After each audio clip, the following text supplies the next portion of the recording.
ሰላም ጤና ይስጥልን ውድ የዋልያ ሚዲያ ቤተሰቦች ያለ ተቀዳሚ መረጃዎች እናልፋለን። በመጀመሪያም አጫጭሮቹን ሻለቃ ደምሰው ጫኔ 8ኛ በላይ ዘለቀ ክፍለ ጦር ሽፈራው ገርባው ብርጌድን ተቀላቅሏል። በዚህ ላይም ሰፋ ያለ ማብራሪያ ይዘናል ወደ እናንተ እናደርሳለን። በሰከላ ወረዳ ግሽ አባይ ከተማ አካባቢና ነዋሪዎች የደሃ የተመዘገቡ ነዋሪዎች ታሰሩ። በምክንያት ነው የታሰሩት። በዚህ ላይም ሰፋ ያለ ማብራሪያ ይዘናል ወደ እናንተ እናደርሳለን። የአማራ ፋኖ ብሔራዊ ኃይል ሸዋ ቀጠና ከሰም ክፍለ ጦር ተስፋ ብርጌድ ከጠላት ጋር ተፋልሞም በሶስቱ ግንባርም ድል ተቀናጅተዋል። ይህንን መረጃ ወደ እናንተ እናደርሳለን። በዝርዝር ወደምናገኘው መረጃ ስናልፍም ሻለቃ ደምሰው ጫኔ 8ኛ በላይ ዘለቀ ክፍለ ጦር ሽፈራው ገርባው ብርጌድንም ተቀላቅሏል። የአማራ ልጆች የሆናችሁ እና በየትኛውም ዘርፍ ያላችሁ ወገኖቻችን በጊዜ ትግሉ እንድትቀላቀሉም በማለት ጥሪ አቅርበዋል። ወደ ቀጣይ መረጃ ስናልፍ በሰከላ ወረዳ ግሽ አባይ ከተማ አካባቢና ነዋሪዎች የደሃ የተመዘገቡ ነዋሪዎችም ታሰሩ። በሰከላ ወረዳ ውስጥ የሚኖሩ የደሃ ተመዝግበው ለእርዳታ ወደ ግሽ አባይ ከተማ የሄዱ ከ30 በላይ ግለሰቦች በአሸባሪው ኃይል ታሰሩ። የመረጃ ምንጮች እንደገለጹት ግለሰቦቹ የታሰሩት ሚኒሻ ጋር ተቀላቅላችኋል፣ መታገል አለባችሁ በሚልም ሰበብ እንዳሰሯቸው ነው የገለጹት። የታሰሩት ነዋሪዎች እኛ እርዳታ አለ ተብለን ነው የመጣ ነው፣ ቤተሰቦቻችን የምናስተዳድርበት ሀብት ንብረት የለንም ቢሉም ሰሚ ያጣው አባይ ምንጭ ትምህርት ቤትም ታስረው ይገኛሉ ሲሉም የመረጃ ምንጮቻችን ይነግሩናል። ወደ ቀጣይ መረጃ ስናልፍም የአማራ ፋኖ ብሔራዊ ኃይል ሸዋ ቀጠና ከሰም ክፍለ ጦር ተስፋ ብርጌድ ከጠላት ጋር ተፋልሞ በሶስቱ ግንባርም ድል ተቀናጀ። አሸባሪውና ወራሪው የኦሮሞ መንግስት ከሰሞኑ ከመዲናዋ አዲስ አበባ ከተማ አፍንጫ ስር የሚገኘውን ከሰም ክፍለ ጦርን አጠፋለሁ በሚልም ድንፋት ከየመንገዱ የሰበሰበው መከላከያ ባይን ኃይል በግፍ ቢያስገባም የጦሩ ጠበብት የሆኑ የተስፋ ብርጌድ ጀግኖች በ05 ቀበሌ ሻለቃ አንድ ጽናትና አንድነት ተቀናጅተው ባደረጉት ውጊያ ያገዛዙን ወታደር አከርካሪውን ሰብረው ወደ መጣበትም መልሰውታል። በተመሳሳይ ሰዓትና ጊዜ ወረራ በፈጸም የፋኖ ኃይልን አዳክማለሁ ብሎ በ07 ቀበሌ ሰዳስ ላይ ውጊያ ቢከፍትም ሻለቃ 3 ባደረገው ውጊያ በርካታ ስልጣን አስጠባቂ ወታደር እስከ ወዲያኛው ሲሸኙ ብዙ ቁጥር ያለው ሰራዊት ቆስሎ በአምቡላንስ ሲጓዝም ውሏል። ጦርነቱ ባህሉን የሆነውን የአማራ ሕዝብ ማጥፋት ቀርቶ ከገቡበት የጦርነት አውድማ በሰላም መውጣትም ያቃተው ይህ የአሸባሪ መንግስት ወታደር በሞርተር ሙሉ ወረዳውንም መደብደቡንም አላቆመም።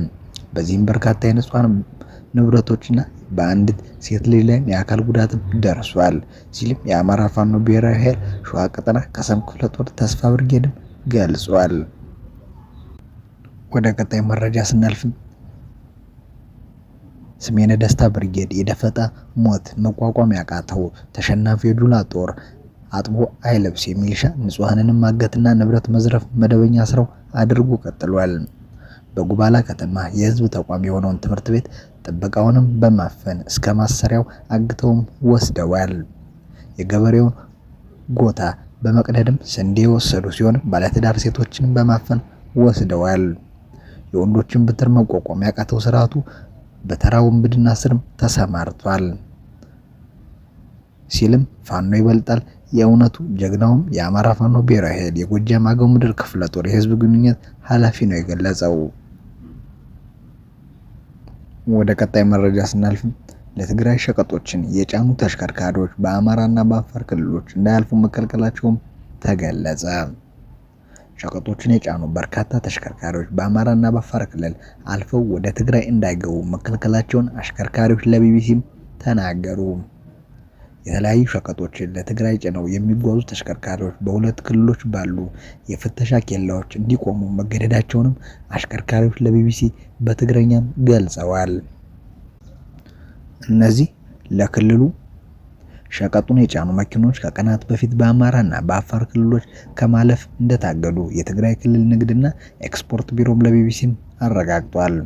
የክልሉ ንግድና ኤክስፖርት ቢሮ የሸማቾች ጥበቃ ዳይሬክተሮች የሆኑትን አቶ ካሳሁን ክንደየን በእግድ ምክንያት የቆሙ ተሽከርካሪዎች ወደ ክልሉ ሲጓጓዙ የነበሩ መሰረታዊ ሸቀጦችን የጫኑ እንደሆነ ለቢቢሲም ተናግረዋል። አቶ ክንድዬ እንደሚናገሩት በአፋር በኩል የተጣለው ክልከላ የጀመረው ሰኞ ግንቦት 18 2017 ዓ.ም ነው። ከማግስቱ ማክሰኞ ግንቦት 19 ጀምሮ ደግሞ በአማራ ክልል በኩል ወደ ትግራይ በሚወስደው መስመር ላይም እገዳ መጣሉንም ገልጸዋል። አሽከርካሪዎቹ በበኩላቸው በአፋር ክልል እንዲቆሙ ከተደረገ 7ኛ ቀናቸው እንዳስቆጠሩም ገልጸዋል። ከበላይ ትዕዛዝ በሚል ወደ ትግራይ እንዳይገቡ መከልከላቸውን ከመናገር ውጪ ምክንያት እንደማያውቁም ለቢቢሲም ተናግረዋል። ከተለያዩ የኢትዮጵያና የጅቡቲ አካባቢዎች እንደተነሱ የገለጹት እነዚህ የጭነት አሽከርካሪዎች በአፋርና በአማራ ክልል ወልዲያ አካባቢ በሚገኝ 2 የፍተሻ ኬላዎች ሲደርሱ ወደ ትግራይ አትገቡም መባላቸውን ገልጸው ይህም በሕዝብና በነጋዴው ማህበረሰብ ላይ ከፍተኛ ስጋት መፍጠሩንም አስረድተዋል። በአፋር መስመር ሰርዶ ሜዳ በተባለ ሰፈር በሚገኘው ኬላ ከተሽከርካሪዎች ጋር ወደ ትግራይ እንዳይገቡ የተከለከሉ አንዱ ሹፌር እገዳው ከባለፈው ቅዳሜ ግንቦት 16 2017 ዓ.ም መጀመሩንም ተናግሯል። ቅዳሜ ምሽት አፋር ክልል አዳይቱ የምትባል ስፍራ ላይ መስመሩ እንደተዘጋባቸው እና አታልፉም እንደተባሉም ያስረዳሉ። ለምንድን ነው የታገት ነው ስንላቸው ከላይ የተሰጠ ትዕዛዝ ነው፣ ሌላ ትዕዛዝ እስኪደርሰን ጠብቁን አሉን። ትዕዛዝ ስለመጣ እንድትቆሙ ተደርገናል፣ ሌላ ነገር የለም። ልቀቋቸው የሚል ትዕዛዝ ሲሰጠን ደግሞ ተንቀሳቀሳላችሁ አሉንም ይላል። እዚያው አዳይቱ ውለው አድረው ሰኞ ግንቦት 18 2017 ዓ.ም ተፈቀደላቸው እንቅስቃሴ መጀመራቸውን ያስረዳሉ። ሰኞ 8 ሰዓት ላይ ለቀው ጉዞ ጀመሩን። ሆኖ ሰርዶ ሜዳ በሚባል መቀለ መገንጠያ ላይ አስቆመውም አታልፉም አሉን ሲሉ ለቢቢሲ በትግረኛም ሁኔታውን ገልጸዋል። አዳይቱ ላይ ተሽከርካሪዎቹ አስቆሟቸው የአፋር ፖሊሶች መሆናቸውንም የገለጹት ይህ አሽከርካሪ በሰርዶ ሜዳ ደግሞ የፌዴራል ኬላ ስለሆነ ያስቆሟቸው የፌዴራል ፖሊስ አባላት እንደሆኑም ይናገራሉ። ብዙ ሸቀጦችን የጫኑ ተሽከርካሪዎች ለቀናት ማቆማቸውን እና እስካሁን የተሰጠ መፍትሄ እንደሌለ አሽከርካሪዎቹም ይናገራሉ።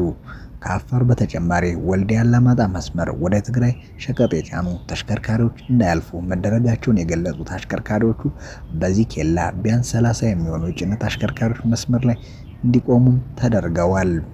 በእነዚህ በወልዲያ ላይ እንዲቆሙ የተደረጉ መኪኖች በሰርዶ በኩል እንዳያልፉ ተከልክለው ከነበሩት መካከል እንደሚገኙበትም ተጠቅሷል።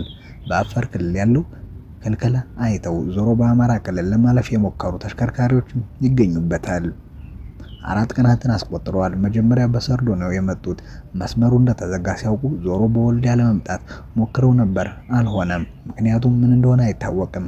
አጋጣሚ ዕቃ አስጭኛለሁ። አሽከርካሪውንም ስጠይቀው ምክንያቱም እንደሆነ አይታወቅም አለኝ። ቁሙ ነው የተባልነው፣ ትዕዛዝ ከላይ ነው የተሰጠን የሚሉት አሉኝ። መልሶ በወልዲያ አድርጎ ለመምጣት ሞክሮ ነበር፣ እሱም አልተሳካም። እሱም ዝግ ሆነ። እስካሁን በሁለቱ መስመር ተዘግቶ ነው ያለው ሲሉ ዮናስ የተባለ የጭነት መኪና ባለቤትም ለቢቢሲ ገልጿል። እነዚህ ኬላዎች ቀደም ሲል በትግራይ ጦርነት ወቅት እርዳታና ማንኛውም ሸቀጦች ወደ ትግራይ እንዳያልፉ ለመከልከል ጥቅም ላይ የዋሉ ናቸው። ሁሉም ተሽከርካሪዎች ህጋዊ መሆናቸውን የሚገልጽ ሰነዶች እንዳሏቸውና የታገዱበት ምክንያት እንዳልተገለጻቸውም ተናግረዋል። አሽከርካሪዎቹ እንዳያልፉ የከለከሏቸው ፖሊሶች ቀርበው በሚጠይቁበት ወቅት እነሱም ምክንያቱ እንደማያውቁና ከበላይ የመጣ ትዕዛዝ ነው የሚል ምላሽ እንደሰጧቸውም ይናገራሉ። ከጭነቶቹ መካከል በቀላሉ ሊበላሹ የሚችሉ አትክልቶችና ፍራፍሬዎች እንዲሁም ከጅቡቲ ደግሞ ስኳርና ዘይት የጫኑ እንዳሉ አሽከርካሪዎቹ ያስረዳሉ። ንብረት አይለፍ ተብሎ መታገቱ በህብረተሰብ ዘንድ የሆነ ነገር አለ ብሎ ወደ አላስፈላጊ ጥርጣሬ እንዲገባም አድርጓል። ይህ ሁኔታ ያለፈውን የጦርነት ሁኔታ እንዲያስታውስም አድርጎታል። የፈለገው የፖለቲካ ልዩነት ቢኖር ህዝብን በንግድ መጉዳት ተገቢ አይደለም ሲሉ የጭነት አሽከርካሪ ባለቤትም ተናግረዋል። ከአንድ ወር በፊት በአፋር በኩል ምክንያቱ በማይታወቅ ሁኔታ ዱቄት ማለፍ አይቻልም በሚል ክልከላ አጋጥሞናል የሚሉት ግለሰቡ በአሁኑ ወቅት ዱቄትና ስንዴ በወልዲያ ነው የሚያልፈው ይላሉ። ክልከላው በትግራይ ክልል ነዋሪዎች ላይ ስጋትን ያጨረ ሲሆንም የሸቀጦች ዋጋ ንረትም እንዳይመጣ ፍርሃት እንዳለም ቢቢሲ ከነዋሪዎቹ መረዳት ችሏል። ለትግራይ ክልል የተለያዩ ሸቀጦችን ይዘው በአፋር ክልል መስመር የሚጓዙ ተሽከርካሪዎች ከ18 9ኛ ወር 2017 ዓ.ም ጀምሮ ሰርዶ በሚገኘው የፍተሻ ጣቢያ ወደ ትግራይ እንዳይሄዱ የተከለከሉን ጠቅሶ የትግራይ ክልል ንግድና ኤክስፖርት ቢሮ ረቡዕ ግንቦት 20 2017 ዓ.ም ለንግድና ቀጠናዊ ትስስር ሚኒስቴር ደብዳቤ ጽፏል። ቢሮ በዚሁ ደብዳቤ ላይ የፌዴራል ሚኒስቴር መስሪያ ቤት ስለ ሁኔታው ማብራሪያ እንዲሰጠውም ጠይቋል። የክልሉ ንግድ ኤክስፖርት ቢሮ የሸማቾች ጥበቃ ዳይሬክተር የሆኑት አቶ ካሳሁን እስካሁን ድረስ ደብዳቤው ይሁን በሌሎቹ መንገዶች ከፌዴራል መንግስት ምላሽ አለመገኘቱንም ተናግረዋል። ባለፈው መጋቢት ወደ ትግራይ ክልል የሚጫን ነዳጅ ላይ እገድ በተጣለበት ጊዜ በተመሳሳይ ከፌዴራል መንግስት ገልጾ ምላሽ አለማግኘቱንም አስታውቋል። ሁሌ ተደጋጋሚ ጥያቄዎችን በነዳጅ ዙሪያ ደብዳቤዎችን እንጽፋለን፣ ነገር ግን ንግድ ሚኒስቴር ፎርማሊ የምላሽ ደብዳቤ መጻፍ ላይ ክፍተት አለው። በነዳጅም ዙሪያ በመደበኛ መልኩ ምላሽ አይሰጠንም ብለዋል። ተሽከርካሪዎች ላይ ክልከላ ለመጣል የሚያስችል ችግር ካለ በደብዳቤ ለቢሮ መግለጽም እንደነበረበት የሚያነሱት አቶ ካሳሁን አሁን ግን በስልክም በደብዳቤም ምንም የተነገረ ነገር የለም። መዘጋቱም ያወቅነው እንደማንኛውም ሰው ነው። እንደ ቢሮ እንኳን በዚህ ምክንያት እንዲህ እየተደረገ ነው በሚል በመደበኛ መልኩ የተላከልን ነገርም የለም ሲሉ ለቢቢሲ ገልጸዋል። ስላዳመጣችሁ እናመሰግናለን። ቸር ቆዩልን።